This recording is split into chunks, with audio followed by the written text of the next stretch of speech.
welcome to NUFC Talk. Thank you for downloading. If you're on Spotify, we had a record week in our downloads on the channel, so thank you very much. YouTube as well, if you're new to the channel, make sure you're pressing the subscribe button, giving us a thumbs up and a comment as well, Jan. Yeah, TikTok. We're on TikTok. TikTok, our best week on TikTok, our best week on Twitter. I'm not sure what all them things mean, but there's lots of things happening on them, lots more followers, comments, so thank you for everyone who's been following us. If you haven't, the Twitter and TikTok channel handle are both NUFC Talk Pod. Yeah. If you want to get us and give us any grief directly, you can get me on Twitter at Glenn1M_NUFC. Yanis NUFC on Twitter. So yeah, come along, say hi. We do appreciate every single person that's been subscribing, and every single person who's been getting involved in any of the channels, and also people who've been downloading. So cheers.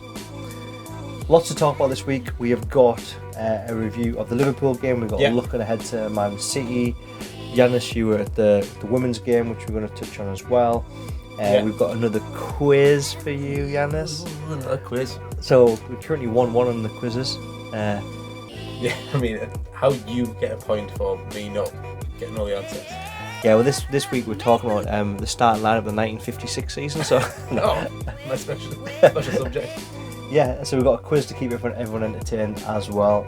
So yeah, let's get straight into it. Jan, do you want to start off with a quiz? Do you want to go to the last game? I want to start with. You start wherever you want, mate. I want to start with my newest purchase. You tell Jan, go a little bit closer and show everyone that beauty that you got there. So this is a San Andreas, isn't it? San Andreas. Grand Theft Auto, one of them, mate. I'm sure it's San Andreas. So I saw this. I'll try and find who it was. I saw just somebody posted about this on Twitter. This is great for the podcast channel, by the way, isn't it? Yeah. So for anybody who is listening on the podcast, this is basically the San Andreas poster, but instead of being the San Andreas characters from GTA, it is Bruno, ASM, and Julian, and I quite like it. It is class. £17 on eBay and worth every penny. Yeah, mate. I think when you get bored, we definitely should add that to the wall. It might only be the quality of a Fruit of the Loom T-shirt, but it is damn fine to wear. So that means you're probably going to get 2 washes out of it, and then we'll get it on the wall. But I think we should start with the women's game, just because. Go on, mate. You were there. Yeah, so I was there. So I took my daughter along, so she's got no interest in football, to the point where I actually thought she was on the wind-up a lot of times when she'd come in and say, like, "Dad, what are you watching cricket for?" I'm like, "This is football, man." And then she'd be like, "Dad, what are you watching football for?" And I think, "It's the Ashes, it's cricket." Yeah. So no interest, but then I told her the girls were playing and she was super keen to go. That's class. Yeah, so she was, which I think is everything about what sort of women's football can do for growing the game. Is just to get out there, and so yeah, she was mad keen. So do you think she'll show an interest in playing maybe now? Well, yeah, I think so, potentially, yeah. Although we'll get on. So basically, go on then. Yeah, sorry. Drove down and I left. So it's only cash at the gate. So halfway there in Newcastle, don't have my bank card, don't have any cash, only have my phone, which is how I've paid for everything for the last 18 months. Yeah. So I was like, oh, fuck. So I went across to the ground. I was like, "Is it only cash?" And some guys like, "Yeah, it's only cash at the turnstiles." Bank holiday. The amount of companies that only take cash on bank holidays, yeah, that's not going through the books. £3 entry on the door. Hartwell got it free. I thought, if anything, surely I'd just be able to kind of blag and get in, because it's find £3 on the floor. I know. Well, so I went to Strawberry anyway, and took her to the Strawberry. You got to go to Strawberry, so they give us cash back. So anyway, we were there about an hour before kick off. So went for some food, had a bit of scran, headed up to the ground, get in the ground. The queues are huge, by the way. So they'd only planned to open the east side, and then I think they might have opened at least another stand. But the queues were pushed kick-off back by 15 minutes because there was people queuing right. I mean, I think they were expecting about 10,000, and there was 22,000 something, which is the most in a English women's football game this season. Which, if you consider Newcastle the 4th tier, that's magic. It's nuts. So. Anyway, 20 minutes in, I want to go home. No, it's I'll just give it 5 more minutes. You might. Nah, I just want to go home. I was like, I'd used up my Maltesers with her. I was like, I've only got 4 Maltesers left. I'm like, these are definitely going home. So I was trying to ration the Maltesers, but yeah, didn't even see any of the goals. we left like 26 minutes in, and even like as I was leaving, because I was like, I've never left early before, so like, is there somebody that open the door? Do I open the door myself? And there's somebody that obviously the fire escape be like, you can't get back in. You know, like, no, mate. Yeah. Well, so, I suppose you tried. It was 26 minutes of football she hadn't seen before, so exactly, yeah. It was good though. It was banging atmosphere, and it wasn't. It was pretty decent standard. I think it was. It was good all around. It was a bouncing atmosphere. It was nice to see the flags and all that out. So yeah, it was good. But I thought it was quite funny that 20 minutes in, and be like, "Dad, can we go?" Bless her. So yeah. Well, from there, mate, should we take the quiz before we go in? Yeah, let's do the quiz. Let's get it over and done with. Let's get the quiz. So we're gonna we've been getting some cool feedback on this on TikTok, and by all means on the YouTube channel as well. Please get involved in the comments. Let us know how you get on. Yeah. How long it maybe takes you to get this answer, or if you could get the starting 11. Oh, first geez, time. Come on. What are you doing here, anyway? So I have no problem giving you some clues along the line, mate. It's more just to play along and see how quickly you can get it along with Yanis, because I'm happy to give you some clues, mate. Right, okay. So have you seen a lot of social media bringing up a certain goal this week, or the last week? Papi Cissé's brace. Yes. At Chelsea. Yes. And that's been brought up a lot because it was 10 years ago. Yeah. Arguably the best brace the Premier League has seen. Yes. Can you name the starting 11 from that game 10 years ago at Stamford Bridge? No, that's what I can say to that, mate. Okay, can you give us a formation? Yeah, so I'll give you some clues along the way, because it is a pretty difficult task, though. It is a good team. There's no like random odd players being drafted in for a game. So it's a 4-4-2 that we're playing. We're going to start top down. So however you want, mate. Demba Ba and Papi Cissé. There you go. 2 for 11, mate. It's a good job. Davide Santam was left back. Yeah. Because he crossed it for Cissé's first. So there you go. You're 3, mate. Colaccini. Yeah, 4. Mike Williamson. Yeah, Big Iron Mike was sent apart with him. Danny Simpson, right back. No, he wasn't. There was a similar type of utility / think of like an Isaac Hayden type player. Percino. Yeah. Was he? Perchy was right back. Yeah. So you got the back 4: Perch, Colaccini, Williamson, and Santon. And in pegs would have been Tim Krul. Yeah. Tim Krul.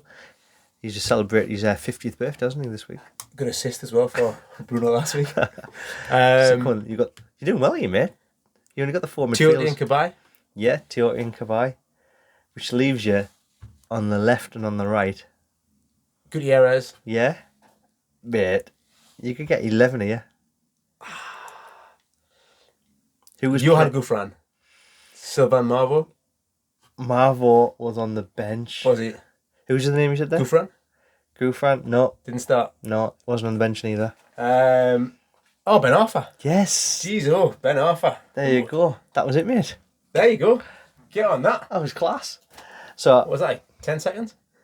Yeah, about 11, I think. Go on then. Do you want to go onto the bench, see if you can name the bench? This is 10 years ago, mate. This is scratching some old grey matter here. Well, that was because that was actually that was basically the only starting lineup you could have played out of that team, because everyone else was rubbish. Yeah, listen to the bench, it's like... Go on then. So Marvo was on the bench. Marvo was on the bench, yeah. Trying to think who else was up front. I thought Gouffran would have been on the bench. Nah. Don't know. Danny Guthrie, was he kicking about then? That'd probably been a bit late for him. Was Bigger there? No, Bigger He was the same year, wasn't he? So it was mate, he loves scoring in a derby. Oh, Big Shoulder. Big Shoulder was on the bench. His brother? He assisted for one of the Cissé goals. It's been from a header. He does, he gets a flick on from the front, doesn't he? That's yeah. So the guy scored a good free kick against the Mackhams as well. Against the Mackhams? Yeah. Ryan Taylor? Yeah. He was on the bench. Oh, I see Emery there. You got 4 more on the bench. So the centre half. So no centre half. No. No, I think I'm done. Go I on. think I'm spent. Shite winger from Man United. Oh, Overton. Yeah. When Fergie does a favour. Remember that when Fergie said he did Pardew a favour by selling Overton for the same amount of money he bought Overton for. Yeah, you got also you got Ferguson. You got Shane Ferguson. You got Goslin, and then Dan you got Gosling. Elliot. Elliot was the keeper on the bench. Oh, yeah, Robert. Yeah. See, you would start that. You would start that 11, wouldn't you? Really? There literally wasn't a choice, was there? But maybe, surely wouldn't have got ahead of them too. Yeah, really started in front of. But Sunderland. Decent starting 11. Maybe right back could have done with a bit strengthened, but that's probably about it though. It's actually a really good side. It's no wonder that finished in the top. Was it 5th to finish that season? That was a solid side. Certainly could buy with class, weren't they, for that season? So good, so much better than we'd seen for Yonks, like when we got them too. And I was Goofy would have been before them, wouldn't he? And like he would have been years earlier. No, he's not after. Anyway, we could discuss this for years. We're showing our age here, but mate, that's some good knowledge there. And let us know from the team there how many did you get, and did you beat Yanis in time anyway? That's the most important. I was quite happy with that actually. Only got a few wrong. I thought Gouffran would have been kicking about. Maybe he was a bit later. So, shall we go into Liverpool, mate? Yeah. Starting lineups. So I think both teams probably caught us off guard. I know we discussed in like our WhatsApp group with some pals. Both teams, obviously Liverpool's on heavy rotation. With them winning the other night, they're actually playing every possible game they could have this season with going to all the finals. So they made a bunch of changes and started off with Gomez came in a right back. They had Milner, Henderson and Keita. There's the 3 midfielders. Then they had Diaz, Mane and Jota up front, which is still a decent team considering they made some changes. But Mane moving at that number 9 is being like... But then him and Jota did seem to switch quite a bit. And like, yeah. It is very... Them 3 could rotate every 5 minutes. Doesn't make much of a difference, does it? Wherever you happen to be stood. Whereas for us, we played... our back 4 hasn't really changed. We had John Joe, we had Bruno, we had Joe Willock, and then up top we had Miggy, Maxi, and Joe Linton. So it was bringing back in the rested Newcastle players that had been rested at Norwich. Bar Wood though, so that was interesting. Yeah, that caught me off guard. I know is that horses for courses though? Do you think he just doesn't fancy Woods getting anything out of Matip and Van Dijk? But one of our biggest transformations, which is on your T-shirt, on that tattoo, which has gone around Twitter today, and that is Joe Linton. Like, he's become this ball-winning centre midfielder. Like, teams are trying to put men on him now to try and quieten him down, or like trying to play the ball out. Like, he's been one of the main reasons in the centre of the park, but against arguably one of the greatest teams in modern day football, we took him away from the position he's strongest in and started on top. Look, in Eddie, we trust he's done a remarkable job, like not taking anything away from Eddie Howe. But for me personally, that was the one thing which surprised a little bit. Not Chris Wood not playing; it's more where Joe Linton was playing instead of Chris Wood. Yeah, yeah, like but then I suppose they both come hand in hand with each other because. Well, no, because you could play Maxi in a 10, you could play Murphy if you wanted to, and play Miggy, Murphy and Maxi in a front 3 and play Joe. Suppose, yeah. So you can 100% not play Wood and still play Joe Linton in the centre of the park. You just got to adjust how you're playing. So that I agree with you. I prefer Joe Linton in midfield now. I think although I said it a few pods ago, he has shown technical deficiencies in midfield sometimes, but he brings so much of that kind of ball winning, that energy, that like harrying, especially when you saw Milner and Keita rather than like Henderson and Thiago. I know. Do you know what I mean? Like, Fabinho and Thiago. Sorry, some players are midfielders because they're good at winning balls, because they get the 50-50s, because they run all day long. They can power people off the ball, like that's their attributes. Some people play midfield because they can ping a 40-yard pass, and some people can carry a ball and fast with the ball. Like that's what Joelinton's good at. That's why I would have. Yeah, no, I agree. I agree. Where Joelinton lacks a bit of technical ability, he makes up and everything else. Like it was actually you that brought the stats up two weeks ago, where there's only 2 weeks ago there's only 2 players in the Premier League had over 30 interceptions, 30 tackles, 30 duels, and all them other stats that were above 30. One was Declan Rice. Yeah. One was Joelinton. Yeah. Declan Rice has played in midfield since August, and Joelinton's played there since it was like and the rest of his career. Arguably not though, because Eddie Howe's put him back up top. Yeah, well that's it. No, I mean Declan Rice has played. Well, he was a centre half actually in his early days. But yeah, what was a Man United game between Christmas and New Year when Joelinton started playing midfield properly, wasn't it? First started, yeah. Yeah. No, I agree. I think we look a more balanced side. We do at the minute. We look a more balanced side when we have Joelinton complementing the other two in midfield because of what he brings, that sort of tenacity and that energy, and winning the ball back. He must be difficult to play against because he's massive, isn't he?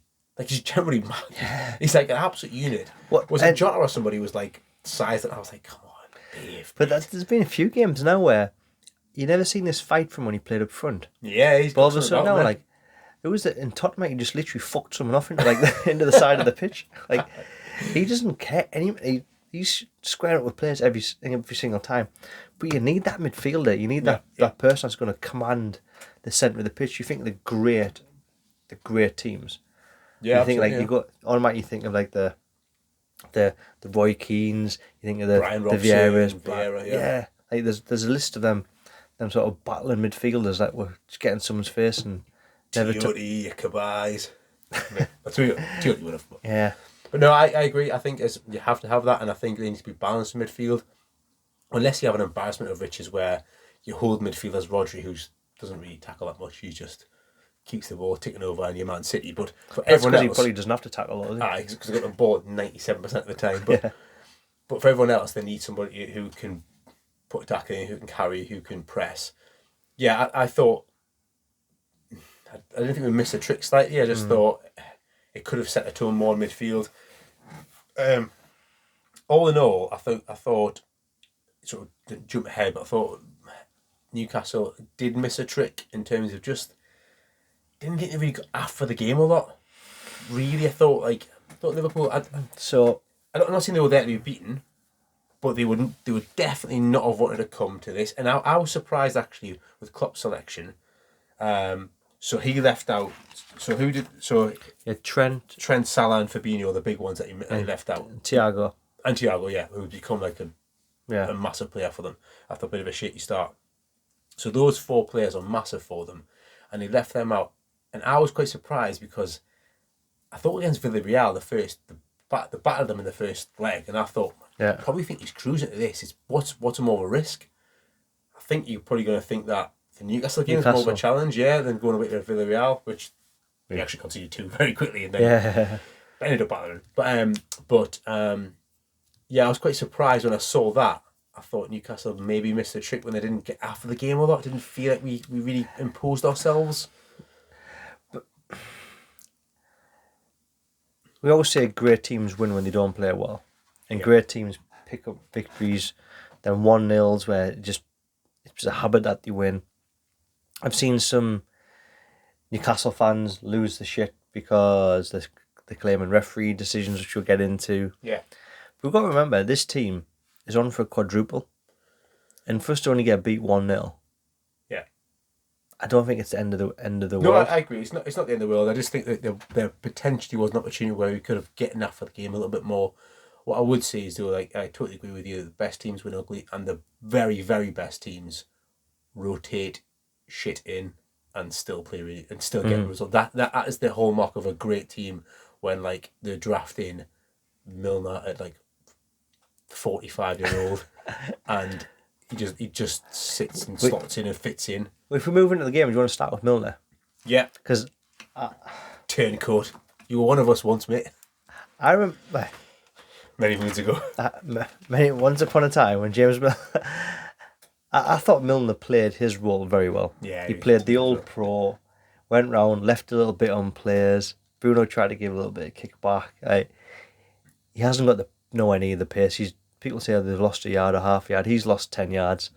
One point, him and Shelby ran for a ball, and I think someone actually overtook the pair of them for both sides. But he just did his job really well. He controlled the game, and he did a really good job for Liverpool. Yeah, he's got oodles of quality still. Like, he's still very good on the ball. Mm-hmm. We'll probably get into the tackle on Shaw. Yeah, I've heard people saying it was the follow through and all that. I don't think there's much in that. The follow through. If you're Liverpool, you'd feel really hard done by for that to have been chalked off for that. Yeah, you gotta be able to go into a tackle and not worry about what your other leg's gonna do. Yeah, how can you think about that? How can you think about tackling winning the ball, but also worry in case your other leg he falls into you at the same time? It just doesn't make sense. So for me, I think it should have stood as well. I don't see anything in it. Yeah, this is probably going to upset some people because I've still seen some people arguing about it now, which I don't understand how. Like, Shah gets the ball second, if anything, he almost fouls Milner, the leg falls over on itself. Like, it is what it is, but it's definitely it's not a foul. It's not follow through. There's follow through with force going through somebody. Mm-hmm. It's not like they're going side. Because they're walking at a 90-degree angle, aren't exactly. They? So it's not even really follow through. It's just where's he meant to go after his tackle? It's not as if you're nailing somebody head on, mm-hmm. and you're going through them. That wasn't the case. I don't think even Milner thinks about leaving anything on Shaw there. I think ball's there. If he's probably thinking ball, and if I get man, then I get man. Yeah, he's just going to win the ball there. Those are the tackles where he's definitely left something on. But then Henderson, sharp as a dart, plays it straight into, I think, Keita, who plays the 1-2 with Jota. I would probably say for the first time target, it probably gets done on that 1-2, probably a bit too easy, got to go with the runner. Yeah, there's a few times target looked a bit of place throughout the whole game, I remember getting done from Salah, but I'm still reminding myself, we're playing arguably the best team in the world, but they're Man City, they're going for Champions League and everything else. So I don't mind the Salah bits because Salah can do anybody on his day. He scored a wonder goal against Man City. Yeah, but I think the 1-2 is probably somewhere you'd be come on, you've got to But at that point there, Shah's down and they're trying to rearrange the defence. Yeah, with only three defenders.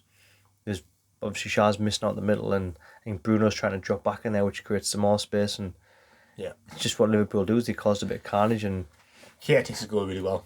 Yeah, really, really well. So that second touch, just sell everyone, just sits Dubravka down too easy. Did really well. First part of the game, I don't think Maxi did himself any favours with his body language, and this is something you've actually mentioned before. Whereas players have emotion.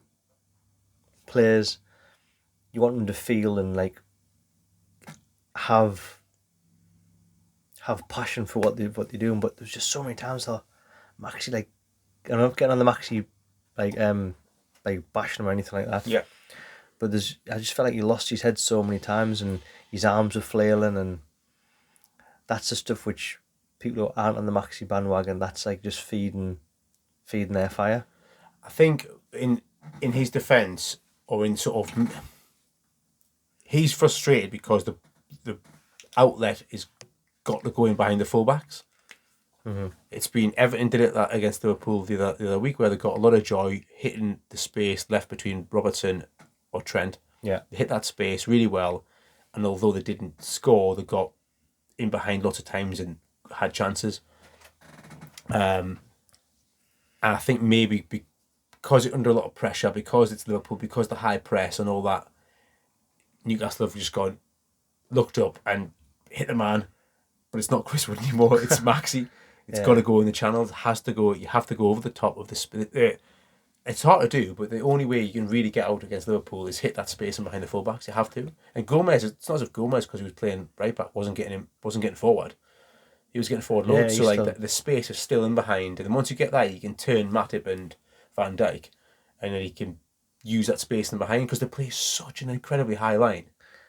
So I think he was getting frustrated because they're not hitting that space. They're hitting him as a target man a few times, which you can see why he's getting frustrated. But you can understand why Newcastle are doing it because it's the first time they've been asked to hit the space and not hit wood for 10, 12 games. So yeah, fair point. So I can see the frustrations all round, but yeah, I don't want to just totally defend Maxi because I hate it when I see players throwing their arms in the air, just look shit, just run around instead. Yeah, that's I would rather see that. And if anyone just watches for the first time, like, we're both like Team Maxi. We think he should be a part of the squad. That's the only part I'm like, come on, like, just get back up, stop throwing your arms as much. Like, it is what it is. We're playing Liverpool. Like, that's not helping the fans or your teammates. Seeing like him get upset every time he doesn't get a decision.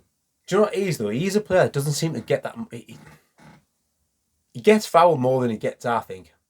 If you look at someone like Grealish and players like that who get fouls just in the by fouls, Maxi, I don't think always gets the rub of the green when he gets fouled. I think he gets more fouls than he actually gets in terms of the whistle blown. Well, next season when we break into the top 6 or top 8 or wherever we get, then we'll start seeing some more decisions. When Grealish thinks he's getting most fouls, mate, watch Maxi on one in the top 6.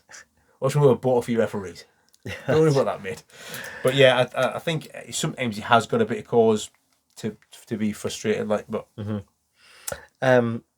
Miggy goal offside. Shit run. This is a class from Gomez, by the way. Their high line is so good. There's a few points, and I think we'll bring a few into this one here.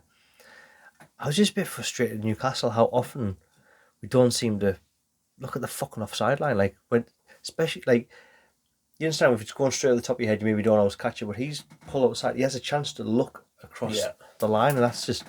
I think it's two things. I think the run isn't great. I think he's got to time his run slightly better, bend his run, but Gomez sees it. Gomez knows he's the deepest. He knows he's playing him onside, steps up, plays him offside. I think it probably in that one. I think it's fair to say it wasn't a great run, but I think it's probably a tip. You tip your cap a bit to Gomez and say, like, that's actually quality defending, because their high line is actually, when you watch it, it's actually impeccable, isn't it? It's so good. Well, let's bring. I know it's towards the end of the game, but let's bring Woods. He had a 1-on-1. I just think, again, it's a mixture. I think the pass is good. I think Maxi does all he can really there. He's got to release the ball then. We've just got to try and. So as a striker, let's say it's onside, because I don't think it's got as much aggro because it's gone offside, where people's kind of, I was offside, forget about it. He's 1-on-1, we're 1-0 down. It's come towards the end of the game. Is that where Wood's shown that he is that rotation striker? Like, if there's look, obviously Alisson's an incredible world-class keeper. Should be doing better. Same with the Miggy one. That was 1-on-1 and you got a hand to that, and Miggy nearly messed that one up.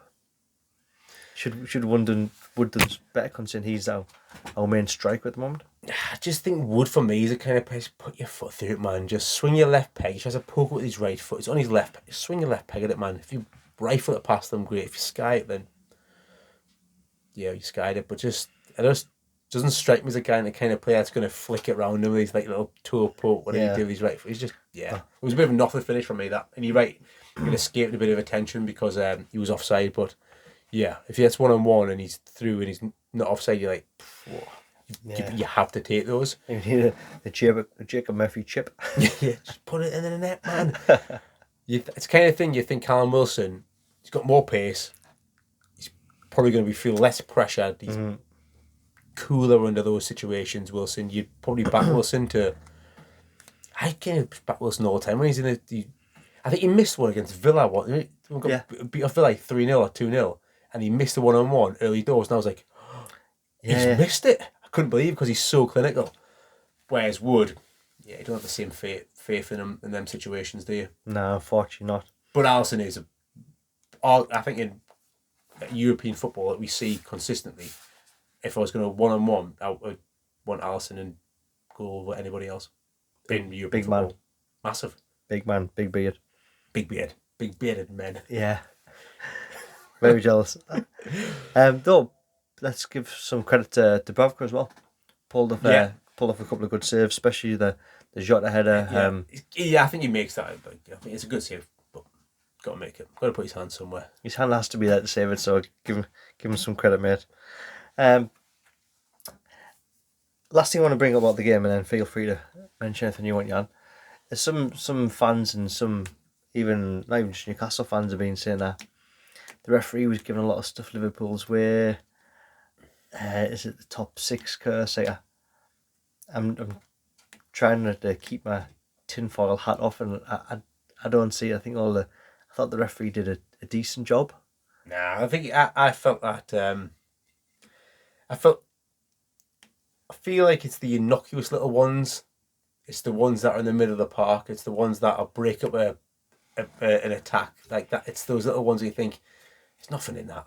Like the Jota one in that, like when he's diving over, like when Shaw, I don't even think Shaw touches him, and like it's just ridiculous. Like don't know. But do you not think that's what the good teams get? Because everyone just presumes they're the better teams and they're going to get fouled because they're better players. So subconsciously referees go on looking for the better players to get fouled. Maybe we mentioned in the other pod we do that Lampard finally someone coming out and saying he's played for a big club and he's got the rub of the green where they probably shouldn't have got it. So, and every football fan is like, fucking knew it. I knew that was the case. So if anyone who doesn't know what we're talking about, we record this on Wednesday. Is it Wednesday? Yeah, this is Wednesday. Late one this week. Late one, and Lampard's just been pulled for his comments he said after the Liverpool game where Newcastle fans' favourite diving Everton player Gordon ran in front of Matip, got a foul, but same as Ronaldo got last night or a couple of nights ago for Man United. Players know what they're doing. If you run in front of someone and clash of legs, it's a penalty. Gordon didn't get it. After the game, Frank Lampard's come out and said, if that's Mo Salah down either end in front of the Klopp, it's a penalty all day long, which everybody knows it is. And he mentioned during his playing career, when he played for big clubs, which is obviously a huge hint at Chelsea, that he felt that they got decisions because they were Chelsea. Yeah. I think of Mo Salah, the little pullback penalty he got at Newcastle, Fabinho's free kick. Remember Fabinho got that free kick off, I think it was Matt Ritchie, and they scored from the free kick. Not direct, it was crossed in and headed from. And there was nothing in. Absolutely nothing in that. There's 2 Liverpool ones off the top of my head, and that's since Klopp's been there, and that's just Newcastle. So I don't think it's a conspiracy theory. I don't think it's tinfoil hat time. I think if you actually sat top 6 or top 4 fans in a room on their own, no one's going to hear this, mate. Do you get the rub of the green? They'd be like, yeah, 100%. Especially Old Trafford, Anfield. Old Trafford, that's not a top 4. But no, I know what you mean. Yeah. Do you know what I mean? Like, I think they'd be honest, and 100% from a fan of a non-top. I was going to say smaller club there, a non top 6 club. I know that's one of the reasons I'm excited to get there is to start getting this rub of the green. Yeah. You know, you got a penalty and you look smuggish like, I know it's not a fucking penalty, but we've got it. Let's give Mike Dean, look, get yourself back. Out of retirement, mate. Come on back over here. Go to the dark side. It's not a penalty, but I couldn't give a shit because it's been given to us, so whatever. But look, Liverpool won 1-0. If we got offered that, it's against, like I said, one of the best teams in the world. It is what it is, and it's interesting to see how far we feel we've come as a club to be frustrated that Liverpool made 3 changes, and we're like, that was a chance to get at them. They're the best side in world football at the minute, or one of the top 2. Fair point. So from here, mate, we've got City to look forward to. Yeah. Before we dive into City, there's a few polls that we've just put on Twitter today. Yeah. Because the summer is coming. Everyone knows Newcastle got some money to spend. We all, as Newcastle fans, are looking forward to some transfers. We're all looking forward to some headlines. We're looking forward to, or we're debating, is it going to be marquee signs? Is it going to be more solid Premier League players, which is what Eddie Howe came out and said. Actually before the Liverpool game, said we went out and came and got Premiership players, so we didn't have to give him too much time to bed in. But obviously Bruno, which he gave time to bed in. Yeah. Which was smart. Which you think about, he brought people like Target in, he brought Trippier in, he brought Burn in, Wood in, they played straight away. Bruno's the only one that he give that time to bed in. He also spoke about Bruno's mentality. I think it was pre-Liverpool in the pre-match press conference, and he spoke about his mentality, and he basically said that he wants to kind of become a club legend. He was talking about the comments that Bruno made. He wants to play here and become a club legend and everything else, which is brilliant here. And brilliant. And Eddie Howe was asked about it in the conference, and he said, "Yeah, and his mentality is brilliant, and we need to." Essentially said, "Well, we need to bring in players to match that." Mm-hmm. So, 3 players that we've been linked to, which I'm sure if you're a Newcastle fan, you heard this. I just wanted to get a more broader number to see what Newcastle fans were thinking. So, I've got 3 players who Newcastle's been linked with. 3 of the many. 3 of the many, but these are the strong ones that have appeared on more than just one Twitter feed. Yeah. We put it to our followers, which again, if you haven't already, make sure you're subscribing and get us on Twitter, on TikTok as well, and on our Facebook groups. First one, Marcus Rashford, been linked a few times. Yeah. There's a price tag now started rumouring, which is 60 million.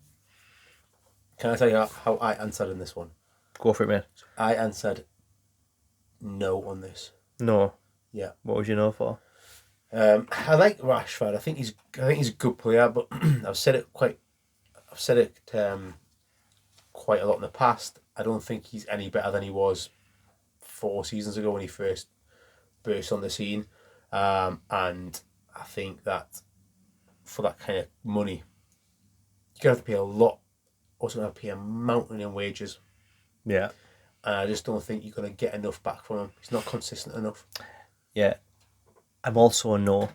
But I do think a move for him could be class. He could be brilliant. Yeah, I think it could be. I just don't think right now we can risk it because it's a year where we're still looking to build. We haven't got the chance to bring him in and not work. Yeah. Because I think we'll probably bring in 4, 5, maybe 6 players, and if he's one of the main ones, they've got to work. Whereas Rashford right now isn't consistent enough. But I think he will be good again. So for me, I was a no. But for Newcastle fans, from the poll, we had 39% of people voted yes and 61% no. So interesting. Still quite one. It was the closest one of these 3. What was it? Yeah. Oh. So Rashford, we went. The Newcastle fans voted 39% yes, 61% no. Second was Calvert-Lewin. See, I think your wording on this was something like, "Would you like to see him at Newcastle?" And I took the context of. Well, I didn't mean for like a beer. I meant like playing for Newcastle. I know. But what the context I took this in was, would I be disappointed if we bought Calvert-Lewin? So I voted. I would say yes to Calvert-Lewin. I think someone even commented like, "Who on earth voted yes?" So the reason being is because. So first of all, I think Calvert-Lewin's a decent player. I think he proved under Ancelotti that he can become a proper goal scorer. I think he leads the line well, and he was like a way better version of Chris Wood. But would I be buying Calvert-Lewin over other people? No. But if we bought Calvert-Lewin, would I be massively disappointed? Also no. So that's why I voted yes. Right. Okay. So that's my theory behind it. I think he's another one of these players which is too much of a risk at the moment. And I think he will be quite a chunk of change. He will be a big chunk of the wage bill. So I voted no, purely based on we need people that's going to produce. He had a great season 2 seasons ago. This season, I only broke his toe and he's never been seen since, has he? I know. He's done all the catwalks than he has.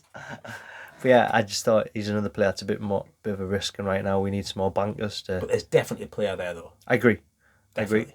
I think with Rashford and Calvert-Lewin, it could be if you said no in 12 months' time, if you asked the question, you could regret it. Yeah. But we can't make them decisions. Both gambles, yeah. We've already got them strikers with Wilson and with Wood for different reasons. Wood because he's shite, and Wilson. I mean, Wood. Oh, Yanis. Wood. Because he's coming to do a job to fill up top because he can play. He's as hard as nails. He's not going to get injured. And Wilson is going to score goals, but he's going to get injured. Yeah. So I still feel like we need the focal point. Whereas if Calvert-Lewin or Rashford came in, there'd be three strikers, but doing one striker's job between the three of them. Yeah. And the last one was Jesse Lingard. 80% of Newcastle fans said yes. I voted no. You vote? No, I'm joking. I voted yes. If I did vote no, only because of whatever this is. It's GL. I know, I hate it. Oh. I hate it. Just get a new celebration because it's awful. Which is initials is pretty cool. J-Lings. That's his brand, J-Lings, isn't it? Just because you can't do like what would yours be? YJ? How would you? Nah, they're just. I'm like a mononym, just Yanis. Okay. So besides your celebration, Nah, I would 100% sign him. Yeah, definitely. He'd be one of the first people I'd be trying to approach. I would already have him tapped up by now. Mm-hmm. Definitely. He can play. He proved it at West Ham. He can play in the false nine. He played well when Antonio didn't play. Yeah.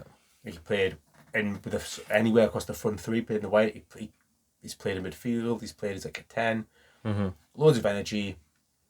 Yeah. I still can't believe how much game time he hasn't had for Man United when it's a team which has got nothing going for It's them. mad, isn't it? It really is mad. Like, if you were on form, I'm not playing the other day, and Lingard not get the kick. Anyway, we don't want to get in a Man United kicking session, which is as fun as what it is, but it just confused me how he's not getting game time After he's like brilliant loan spell at West Ham. Outrageously good. He basically like propelled them up the league like with these goals, and well, hopefully we can benefit off that because 80% Newcastle fans would like to see Jesse Lingard playing at St James's next season. And then, mate, last part. Let's look ahead to Man City. So Sunday 4:30. What are you thinking? Away at the Etihad. How do you want to address this? Well, I think this is City's running. This is the only banana skin I see for them. Although I do think they'll win, but I do think this is the only banana skin they'll see. So you want to go through starting 11? What are you thinking? Yeah, I don't know. I'm just gonna make a slight. I don't know. Go for it. Do you go five? Do you go three at the back? When you say three, you mean like three centre halves? Five at the back. Five at the back. Eight at the back. I don't know. Chelsea worked for most of the game, didn't it? And then one amazing pass and one amazing touch, and that was it. But and a dubious non-red card, even more dubious non-penalty. But I just think of another team that our standard that went there and got results was Palace when they won 2-0, and they had a bit of a ding dong with them, had a bit of a go, didn't just completely sit back as such. And as much as Newcastle are a reformed team which are looking like cracking on, the main challenge that we've had so far has been Liverpool, who beat us with a weakened side still away. If we go to Man City, which is again one of the top two best teams in the world, is us sitting back trying to defend with five at the back I think the best thing, or do we try and have a go at them? Because City do look weaker when teams have a go rather than when teams are trying to sit back and break against them. Well, I'm just gonna make the argument, or I'm just gonna give you an example of a sort of five at the back and how I think it could work, but a caveat that we've only got 1 point from the current top six this season. Yeah, which are West Ham still in the top six? Because I heard that stat and I was like, where's that 1 point come from? Was it the 1-1 draw, the 2-1 draw, whatever? Man United we drew 1-1. Man United, that's what it is. Yeah, it's when Joe Linton became worth 100 million. Yeah, Joe Linton became better. And do you remember when we had that striker who used to play for us called Wilson, try to do a turn and did about 3 muscles in his leg, and we haven't seen him since. Yeah, tried to use the Dan turn. Yeah. Never got seen again. Yeah. So Dubravka, you could go Dubravka, Shaw, Lascelles, Byrne, Kraft right back, Target left back, the same midfield three, but a mixture of an ASM, Murphy, ASM. I think you potentially could go Wood alongside him, ASM, Miggy. You could play like sort of two false nines and just basically have two players that can play on the break, basically. Mm-hmm. The reason I say that is because Man City get so good in between the lines. I don't mean between the lines of midfield and attack. They get in between the lines between full-back and... They score that same goal all the time, don't they? Where they get in behind full-back and centre-half and cut the ball back and somebody taps it in. So, I don't know. I just think... So are you playing Wood in that team there? I've played Mason and Murphy in that. That's what I've written down. But I don't think you play that. It's interesting point of view. I don't think you play that for a split second. But your midfield team there, you've got Shelby, Bruno, and Joe Linton. Yeah. I think that's one thing we do agree on. And I think we've said this before in a previous pod. Is I think Willock's way better off the bench now. Bruno's transitioned that starting 11. I think it's sure because Willock has got the legs. Yeah. Granted, against Man City, the game might be over by then. But is it one of them tasks where it's like, let's just stick the best team out? Yeah. Don't go defensive, see where we truly are, then you can see what the areas that we need to improve on. Whereas if we try and change the formation, change the style, sit back and try and pick up a point against Man City, what do we really learn about us? Because we're not playing the formation Eddie wants to play next season. Yeah. Or do we say, look, we want to be a team that plays 4-4-3. That's how we're going to win. 4-3-3. We're not playing a keeper though. No. Let's train of thought now. Yeah, we're going to play 4-3-3. That's what we want to do.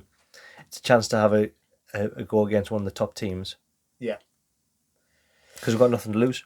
No, I'm only making a case that if I wouldn't be upset if I saw him play three at the back, but I wouldn't. Would you have a keeper though? The only thing I would say is the reason I think it potentially could be a banana skin is because they're playing this. They're playing a different side in the Champions League versus what they're playing in the Premier League. I think it's the same as Liverpool, though. It doesn't matter. Well, I think it does a little bit. It does when you take out Silva and De Bruyne, and they didn't play Silva or De Bruyne last week, and they're a different team when they play Silva and De Bruyne. When they don't play De Bruyne, they're not as good. They're just not. They are like they're not at the same level. Liverpool, but now the Champions League's over now, so they'll be back focused on the Premier League for the next couple of games, and they've got a few weeks before this, so they're going to be focused on the Premier League. Play the full die. Well, play whatever you want. Are you creating extra semi-finals for them along the way? I forgot. There's not the finals not for like end of the season, is it? Can we create another European competition after playing? When's the FA Cup one? I don't know. Like, what's the score going to be? 2-0. Yeah, I don't think it'll be a battering. Nah, I don't think it's going to be anything embarrassing. But City, they've looked to try and save legs towards the back end of the season. Like, unless they do walk in 3 or 4, if it's a game that's hard for them, they're quite happy to sit and choke a game out at 2-0. And just have the ball, yeah. Just ruin the game, yeah. So I think it could maybe be 2-0 City. But I'd love to see us go and have a go rather than just sit back and try and not get beat. I'd rather see, look, what have we got? 4-4-3. 4-4-3. No keepers, let's go. Get after them. Yeah. I want to see Shark come back to take those goal kicks. Class. When you were kids, it was called like Russian keepers, where whoever you shouted they were keeper was the. Yeah. I'm not sure that goes on in Premier League rules. We'll have to have a look at the manual. Yes, that's some super keeper. You're also playing in centre mid. Yeah. No, I don't know. I'm only making a point that I think I wouldn't be upset. I think we could play that and it could work. It all depends on what you do at the top end of the pitch. That's the only worry is that if you play just Wood and like an ESM, the problem is if you play the sort of 4-3-3, essentially what you're playing is 4-5-1 really against Man City, aren't you? Yeah. So when you do that, Wood's great at occupying defenders. He's great at winning things in the air or putting himself about. He's not great at holding the ball up. Like Wilson has the ability and the knack of holding the ball up better, I think. Even just with a different style. Completely different style, yeah. Also, Wilson's a threat in behind and the space, much like Man City, much like Liverpool, the space is when they get high up the pitch and they leave space in behind. That's when you can get after them. So that's only when I was thinking if you played those two outlets with pace, might be hitting the long ball, might be hitting the channels, but got Murphy and ASM, they can get in behind and at least turn City round a little bit. It'd be interesting. It's a good point of view. But then again, Kyle Walker's back and Cancelo's fit again, and Diaz Man is City's back. class. And Man City are class. Yeah. Yeah. But yeah, I think what's your Scott? What are you saying? I don't know. Like I've got a sneaky feeling we might get something. Go on, make the statement. Be bold. I want a sneaky feeling we're gonna get 2-1 win. A 2-1 win. Yeah, a sneaky feeling we're gonna get something. I don't know why.